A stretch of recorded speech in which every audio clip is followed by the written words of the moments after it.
had everything.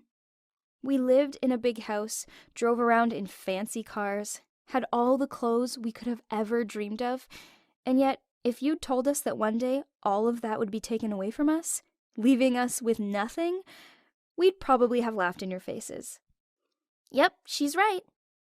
I'm Nina, by the way, and that's my big sister Penelope.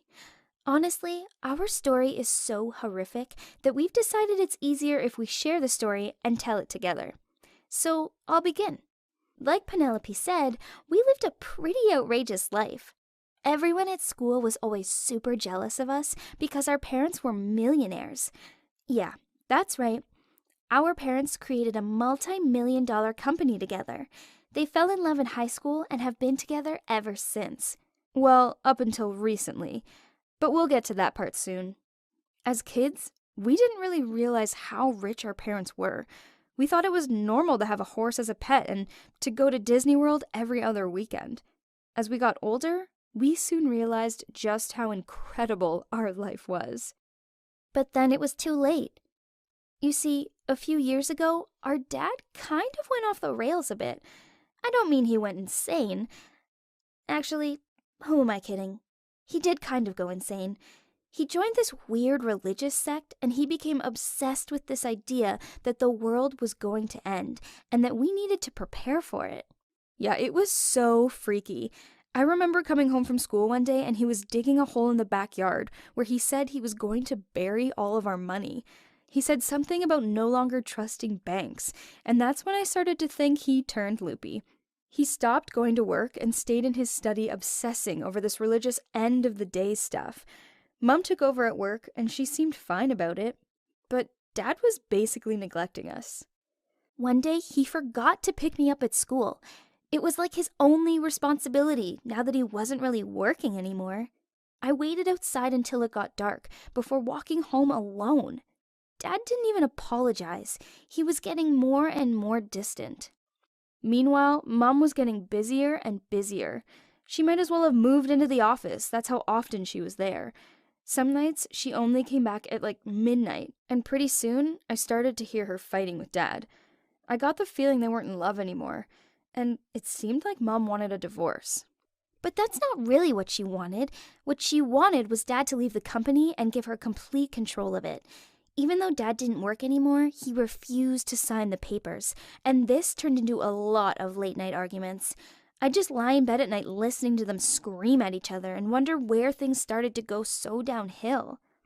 And from that moment, they went downhill fast. One day, Dad was fine. Well, as fine as someone who thinks the world's about to end can be. And then the next day, I walked into his room to see if he was okay because he hadn't come down for breakfast. That's when she found him lying there, his mouth wide open, unconscious. She screamed and I came running and we just stood there staring at him, wondering what to do. I called an ambulance and Penelope ran to find Mom, but Mom was nowhere to be found. Dad was rushed to the hospital, and for 2 days, we didn't know if he'd make it. Mom didn't even seem that bothered. She only came to visit once, and it was just because we needed a lift.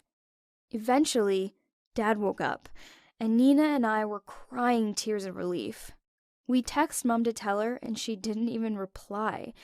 And then Dad started speaking, and that's when our lives got turned upside down. "She did it!" he croaked. Both of us just stood there, staring at him, wondering what he was talking about. He didn't say anything more. He just fell into a deep sleep. We rushed home, and Mom wasn't there. She'd left a note saying she was away on a work trip, but suddenly I felt suspicious. I told Nina how I felt, and she felt the same. Something wasn't right. That night, I couldn't sleep at all, so I went to Mom's room to have a look around. I didn't even know what I was looking for, but I just couldn't stop myself. That's when I found it. She found a little bottle of some kind of poison, and it had been opened. She came running to my room to show me, and that's when we put 2 and 2 together. Dad had said she did it. Did he mean she poisoned him? Had our mom poisoned our dad? But why? We tried to call Mom, but she wouldn't pick up. Finally, she answered around 7 a.m. that morning and said she'd be home later that day. When she arrived home, we confronted her, and she almost laughed. She said she'd never seen that bottle before, and maybe the cleaner had left it out by accident, and Dad had drank it thinking it was water. For some reason, we believed her? I think because it's pretty messed up to think your mom would poison your dad. So, what do you think? Do you think our mom really poisoned our dad? Or do you think it was all just a big accident? Stay tuned for part 2, where we'll continue our story.